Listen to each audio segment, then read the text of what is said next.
Good morning, good morning. Busy na naman ang inyong kaina. So, ayun, naghahanda na naman tayo ng baon ng eskwela. Ito kay Ate Pearl, ayan. Ang ulam niya ay chicken breast. Tsaka, ayan, may yogurt siya. Tsaka, syempre, ang ating tomato ketchup. Ayan, so mag-prepare na tayo. So, ayan, may cookies din si Ate Pearl. Ayan, tsaka ito, mga cookies. Ayan. Siyempre may yogurt naman siya at ang ating Yakult. Siyempre ang fruits niya ay banana. Ayan ang kanyang baon for today. Mga kanya. Ayan. Kay papig pa yan. So ayan ang baon ni Ate Pearl at siyempre ang kay Kuya Raven naman dahil wala ngang rice si Kuya Raven. So ayan meron naman siyang carbo na baon. Ayan, ang ating bread. Tsaka, syempre, yogurt din. So, ayun, nakakuha na pala ako ng yogurt for makakalimutin si Kaina. So, ayan, kay Ate Pearl yan. Ayan. So, ito yung kanya. Lagay natin dyan. Oops. Ayan. Oops. Para hindi maghila-hilaway. Hila-hilaway.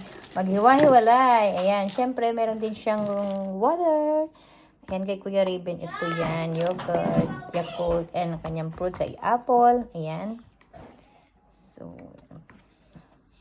siyempre may baon din siyang biscuit.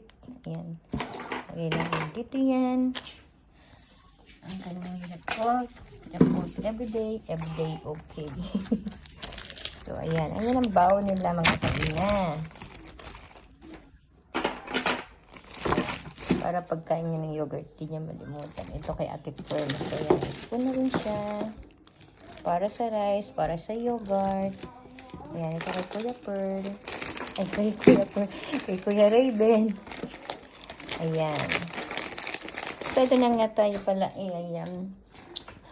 So, nag-ayos si Kaina kahapon. So, ayan. Ayan, para inorganize naman ni Kaina ang kanyang pantry dahil na wala na tayong mga laman dyan. Ayan. So, ayan. Pinagsama-sama ko na yan. So, ito yung sa pagbe-bake ko. Ayan. Ayan, ayan. Ayan, ayan, ayan. Ayan, ayan. So, ito yung mga delata na ewan ko dyan. Si Archie ang bumili niyan. Ayan, sa kanya yan. So, ito ang ating minsan na ginagamit sa pagluluto, mga kaina. Ayan, kasi minsan may bigla ang order, so kailangan nila ng ganito, kaya nag-stock na ako ng mga flour dyan, yan.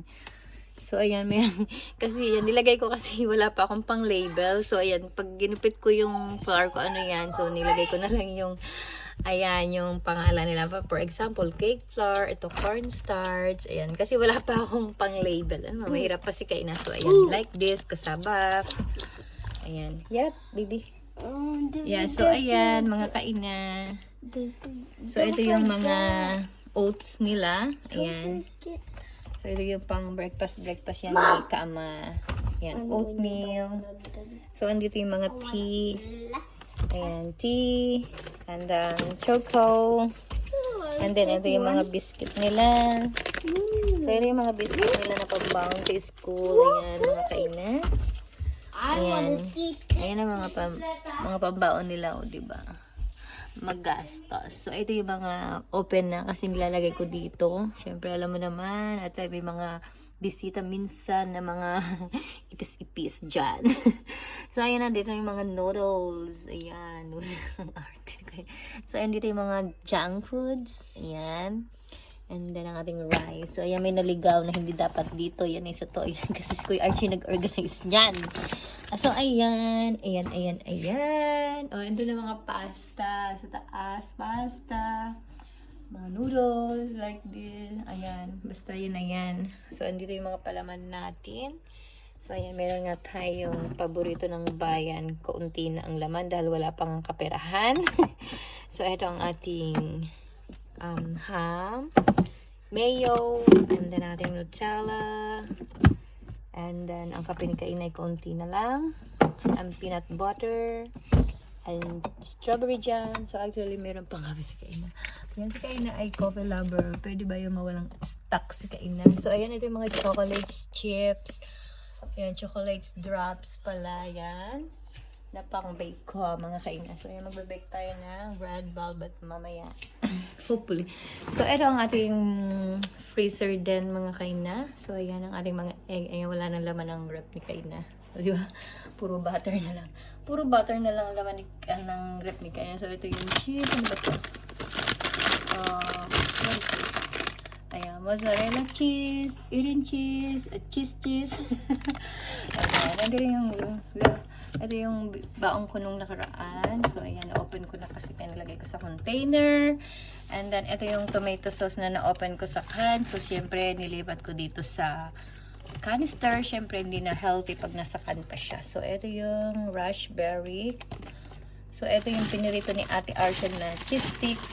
Yan, direct ko na uli. Nilagay ko dyan sa para safe.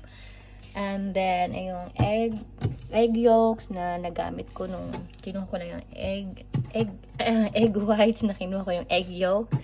So, ito ang laman ay, ayan, Coco Crunch, ham, basta, yan na yan. And then, dito naman yung mga drinks nila na Yakult, yan, mga prebiotics, yan, para sa tiyan nila, dyan, yogurt, and then, alak, alak ni kaina. Yan, ito, ati milk na may flavor banana, and then, this one is fresh milk, and then, ang alak-alak dyan ni Archie, tequila, yan. So, ayan. Ito naman tayo sa veggies. Ayan, ayan. Wala na tayo yung carrots, lettuce, cabbage, celery, and then, ano to? Broccoli, patola, nabigay ni kaibigan, may banana may garlic din tayo dyan kasi for ating mani, alam mo na. So, ayan. Potato, yan. So, yun lang. Laman ng rep ni kaina. So, ito ang ating ice. So, ayan. May ice maker kami dyan. Kung saan siyang naggagawa ng ice. Yan na mga ice cream nila. Ayan. Malamig. So, ito yung mga ulam-ulam natin dyan. Ano ba to? Hipon. Fresh. Ayan. Basta yan na yan. Ayan. Wala nang laman ng kalat pa ni kaina. Ayan lang for today's video. Mga kaina. Ayan. Bye na. Maghati ng eskwela. So, ayun na nga pala yung water natin dyan. So, bye! Bisi-bisi ang inyong kaina. Magluluto pa tayo ng order na kasaba mamaya. O, pagkahati ng eskwela, go na naman si kaina. So, ayan. May fermented garlic si Kama dito. So, ayan. Bye!